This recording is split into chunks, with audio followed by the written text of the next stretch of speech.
नमस्कार, बुलेटिन में आपका स्वागत है। आपके साथ मैं हूं जीनत सिद्दीकी। जम्मू कश्मीर में गुरुवार को अब तक का सबसे बड़ा आतंकी हमला हुआ। श्रीनगर राष्ट्रीय राजमार्ग पर अवंतीपुरा के पास हुए हमले में सीआरपीएफ के 37 जवान शहीद हो गए, जबकि 24 से ज्यादा जवान जख्मी हैं। रिपोर्ट।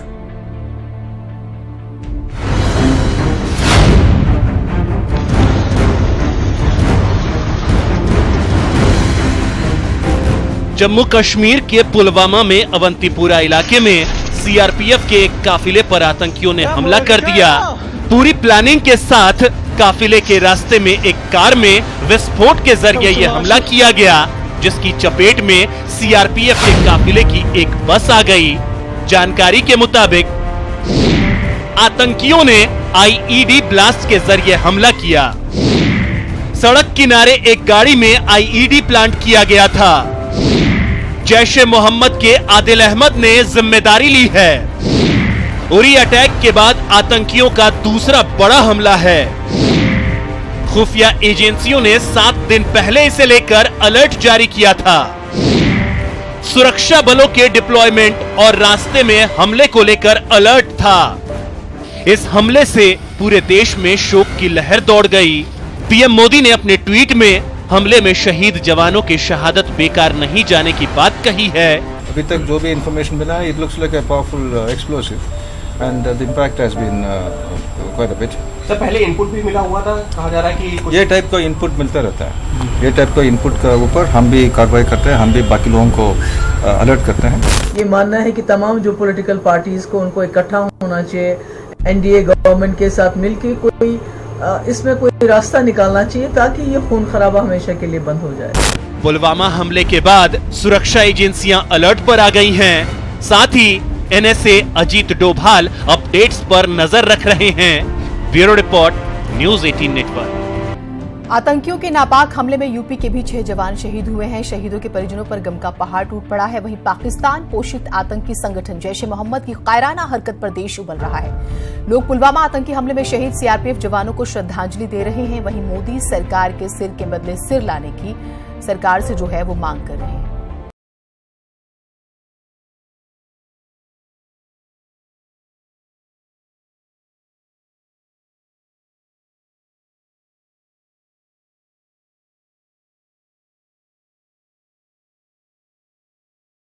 कि हमले का समुचित जवाब देने के लिए सारा देश एकजुट है।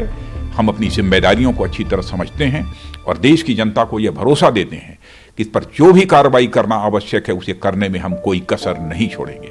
यह मानवता के खिलाफ एक जघन्य अपराध है।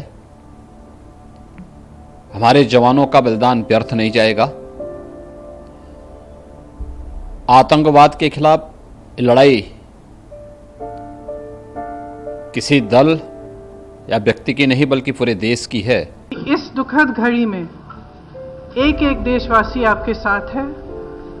हम सबको बहुत दुख हुआ है। आप हौसला बनाए रखें। आपके साथ कंधे से कंधे मिलाकर हम खड़े हैं। ये बहुत ही अफसोसनाक बात है कि इस तरह की घटना उन नौजवानों के साथ हो जो अपने घर बार छोड़कर, अपने परिवार छोड़कर देश की सेवा के लिए कश्मीर में आते हैं और आतंकवाद को ख़त्म करने के लिए आते हैं। और ऐसे आतंकवादियों की जितनी निंदा की जाए वो कम है। और इसी बीच दिल्ली से बड़ी खबर आ रही है। थोड़ी देर में आतंकी अटैक पर हाई लेवल मीटिंग होनी है। प्रधानमंत्री की अध्यक्षता में सीसीएस की ये बैठक होगी। मीटिंग में सुरक्षा बल के टॉप कमांडर भी शामिल होंगे और बैठक के बाद गृह मंत्री राजनाथ सिंह जो हैं वो श्रीनगर जाएंगे। पुलवामा हमले में सीआरपीएफ के 44 जवान शहीद। हालांकि एक नया आंकड़ा आया है जो हम आपको बता दें। अभी जो है 37 जवानों, कल से जो हम बताएं आपको कि जानकारी 44 जवानों की आ रही है, लेकिन अभी एक नया आंकड़ा जारी हुआ है जिसमें ये आंकड़ा 37 का है। तो 37 जवान जो है इसमें शहीद।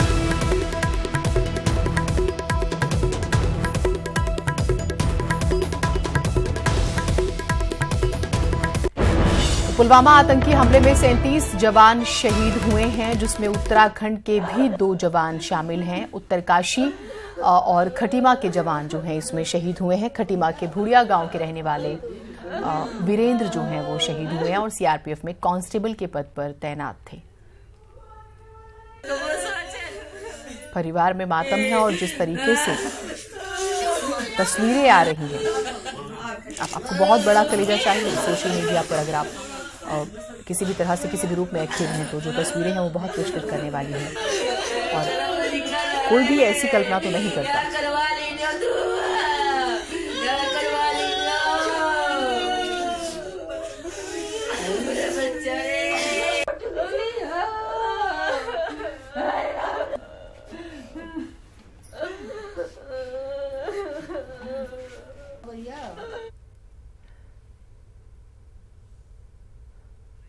हमारे साथ हमारे सहयोगी जुड़े हुए हैं, आपको एक बार रूबरू करते हैं। शंकर आनंद हमारे साथ दिल्ली से जुड़ रहे हैं, समीर भट्ट हमारे साथ, हमारे सहयोगी जम्मू से जुड़ रहे हैं, दीपांकर हमारे साथ देहरादून से, और ऋषिमणि त्रिपाठी हमारे साथ लखनऊ से जुड़ेंगे।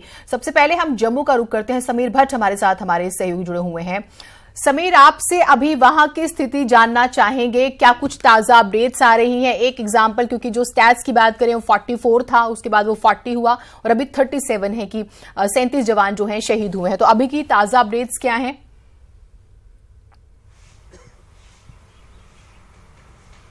देखिए जीनत, अगर हम पूरे कश्मीर वैली की बात करें, जब से मिलिटेंसी का अटैक हुआ, टेरर अटैक, आतंकवादी हमला हुआ है, बहुत बड़ा। मैं आपके पास आऊंगी, शंकर के पास कोई बड़ी इंफॉर्मेशन आई है। शंकर प्लीज आप अपनी बात रखिए।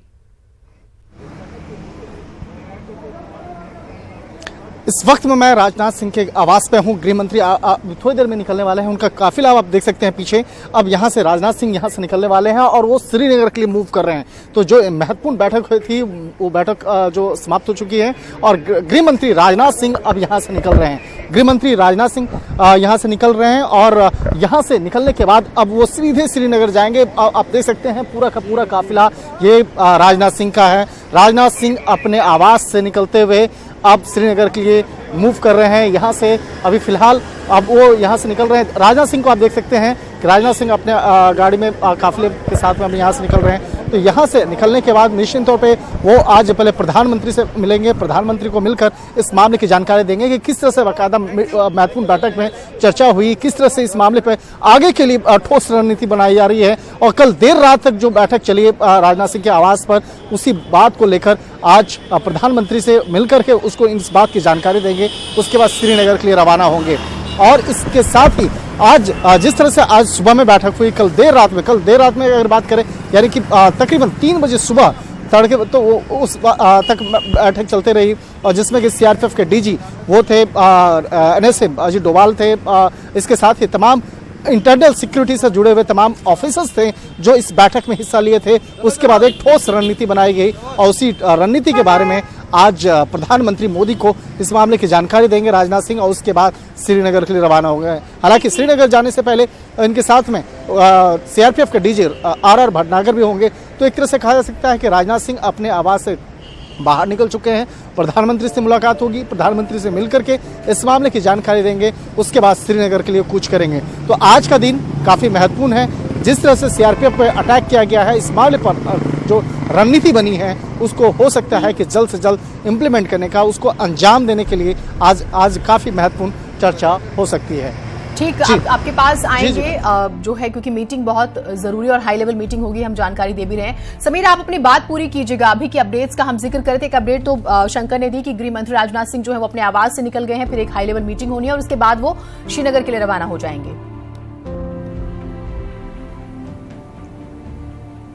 देखिए जीनत में अगर हम श्रीनगर की बात करें तो जब से ये आतंकवादी हमला हुआ है तब से पूरा जो है सुरक्षा तंत्र है उसको मजबूत कर दिया गया है। कश्मीर वैली में जो मीटिंग्स का दौर है वो चल रहा है और जो गवर्नर सत्यपाल मलिक है वो आज श्रीनगर के लिए रवाना हो गए हैं। कल भी शाम को देर रात उन्होंने जो उच्च अधिकारी हैं ये पुलिस के और बाकी सुरक्षा एजेंसियों से उनके साथ मीटिंग की और जम्मू कश्मीर में जो ताज़ा स्थिति है लॉ एंड ऑर्डर की उस पर बात की।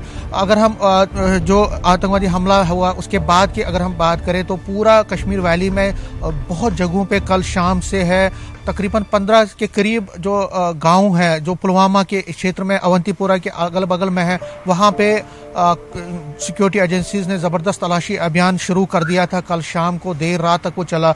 अगर हम इंटरनेट की बात करें तो कल शाम से इंटरनेट की सेवाएं बंद कर दी गई, पहले कश्मीर वैली में और अब जम्मू में भी रात को कर दी गई हैं, क्योंकि सुरक्षा एजेंसीज को लग रहा है कि जो सोशल मीडिया के ज़रिए जो है पाकिस्तान की तरफ से जो प्रोपेगेंडा है उसको बहुत ज़्यादा चलाया जा रहा है, तो उसको देखते हुए वहाँ पे किया गया। और सबकी नज़रें अब राजनाथ सिंह के दौरे पर है, क्योंकि राजनाथ सिंह अभी जिस तरह शंकर बोल रहे थे कि शंकर आनंद की अभी मीटिंग है CCS की दिल्ली में, और उसके बाद राजनाथ सिंह वहाँ पहुँचेंगे।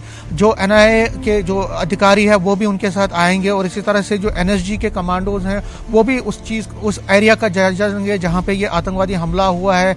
पूरा जो है जो हम ये कह सकते हैं कल शाम से, क्योंकि इसमें सबसे बड़ा जो कंसर्न है, जो सबसे बड़ी प्रॉब्लम है वो ये है कि जो एजेंसीज के लिए बहुत जो कंसर्न पैदा कर रहा है कि पहली बार एक, हम ये कह सकते हैं दूसरी बार एक कश्मीरी मिलिटेंट जो है आतंकवादी जो है वो फिदायन बना है। क्योंकि यहाँ पे जो जितने भी फिदायन अटैक हुए हैं वो जैश के ही ज़्यादातर हुए हैं, लेकिन उसमें जो इन्वॉल्वमेंट थी वो पाकिस्तान के मिलिटेंट्स होते थे, अफगानिस्तान के भी कुछ मिलिटेंट्स थे, POK के मिलिटेंट्स होते थे। लेकिन पहली बार कश्मीर वैली में 2001 के बाद दूसरी बार हम ये कह सकते हैं कि एक मिलिटेंट जो है आतंकवादी जो है वो फिदायन बना, और उस इतनी बड़ी कैजुअलिटीज उन्होंने की है। लेकिन क्योंकि सुरक्षा का ज़बरदस्त चूक है इसमें, जो ROP होता है, जो एक प्रोसीजर होता है, क्योंकि जब भी कोई हाईवे से निकलती है, कोई कॉन्वॉय निकलती है तो पहले तलाशी अभियान किया जाता है, ज़बरदस्त उस एरिया को खंगाला जाता है। लेकिन यहाँ पे ये आतंकवादी किस तरह, ये फिदायन किस तरह से वहाँ पे पहुँच गया और किस तरह से इतनी भारी मात्रा में RDX उसने गाड़ी में रख के फिर उसने गाड़ी के साथ जो कॉन्वॉय की गाड़ी के साथ टकरा दी। तो ये एक बहुत बड़ा जो है एक कंसर्न है सिक्योरिटी एजेंसीज के लिए। तो उसी पर बात हो रही है, कल से बात हो रही है, आज भी मीटिंग्स का दौर जो है चलता रहेगा। और हमें जो जानकारी मिली है कि गवर्नर और राजनाथ सिंह दोनों मिलकर फिर एक बात भी कर सकते हैं आपस में।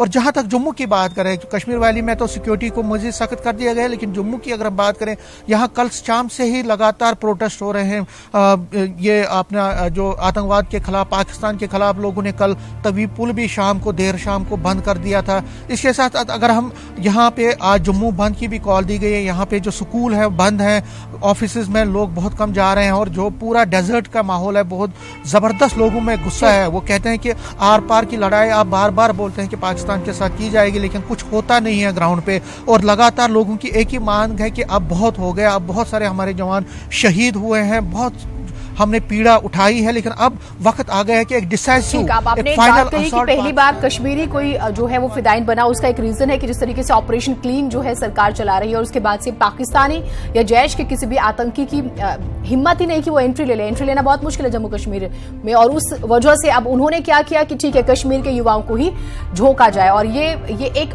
और बहुत ज्यादा अलार्मिंग सिचुएशन है, ज्यादा खतरे वाली स्थिति है। आपके पास आते हैं समीर दीपांकर हमारे साथ हैं। दीपांकर, आपके आसपास भी कुछ लोग मौजूद हैं, और देखिए गुस्सा सभी के अंदर है, और सभी चाहते हैं कि जो आपका रवैया है कि ठीक है प्यार मोहब्बत से समझ जाए, समझा दिया जाए, बातचीत हो जाए, वो कम से कम अब तो नहीं।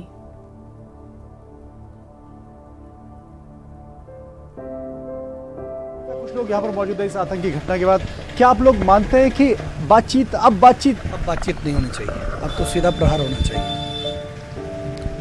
आप क्या मानते हैं? बातचीत नहीं होनी चाहिए, सीधा हमला होना चाहिए। सर, बातचीत के रास्ते तो पहले ही बंद हो चुके थे, और ये जो घटना हुई है इससे तो सीधा सीधा आर पार की लड़ाई जो है प्रारंभ हो जानी चाहिए।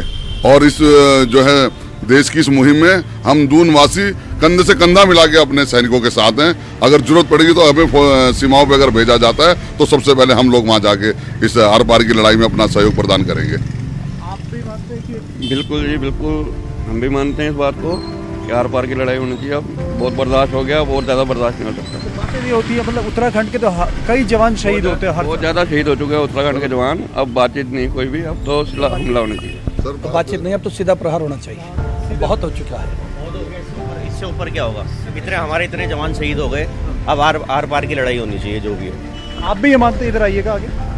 श्रद्धांजलि के रूप में पूरे देश को 10 रुपए देकर सरकार के खाते में जमा कर सरकार के हाथ मजबूत करें, जिससे कि आगे से कोई आतंकवादी ऐसी घटना करने की कोशिश न करे। जब हमारी आर्थिक स्थिति मजबूत रहेगी तो हमारा देश भी मजबूत होगा। जय हिंद।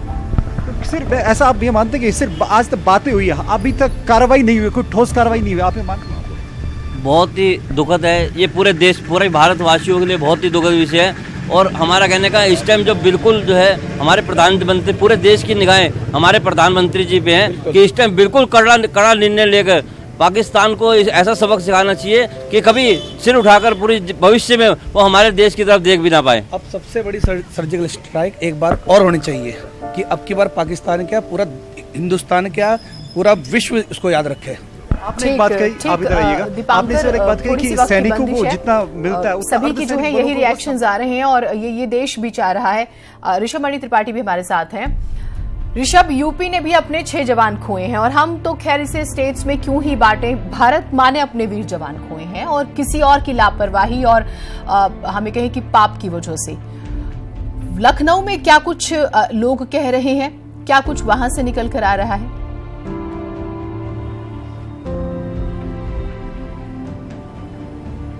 जीना, देखिए, सड़क से लेकर सोशल मीडिया तक ये आक्रोश देखने को मिल रहा है। हम यहाँ पर लोहिया पार्क में हैं, इस वक्त हमारे साथ कुछ मॉर्निंग वॉकर्स हैं, हम उनसे बात करेंगे। सर, इस तरह का जब अटैक होता है, अभी कंफर्म हो रहा है 37 जवान मारे गए, 6 जवान उसमें यूपी के भी हैं, आपको क्या लगता है कहाँ कमी रह जाती है, ऐसा कैसे होता है? अब कमी की मैं तो नहीं समझता कोई बात है। आतंकवाद से पूरी तरीके से हमारा देश और तमाम अन्य देश प्रभावित हैं और इस किस्म की घटना करने वाले अपने अंजाम देने के लिए लगे ही रहते हैं। उसको आप क्या कर सकते हो? ज़रूरत है कि इस पर कड़ी कार्रवाई की जाए और विश्व के ऐसे देशों को संगठित होकर के जो आतंकवाद से ग्रसित हैं, इस पर एक निर्णायक पहल करनी चाहिए और इसको जड़ से समाप्त करने के लिए हर संभव एक सूत्री कार्यक्रम होना चाहिए। मेरा सर, आपको क्या लगता है कहीं कोई पॉलिटिकल विल में कमी है? इसमें पॉलिटिकल विल की कमी है, मुझे तो ये लगता है।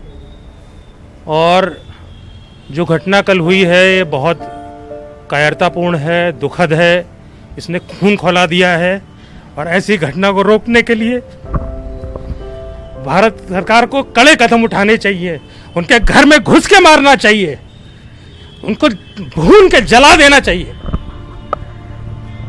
अब आपको क्या लगता है, एक सर्जिकल स्ट्राइक पहले भी हुई थी, अब क्या ज़रूरत है?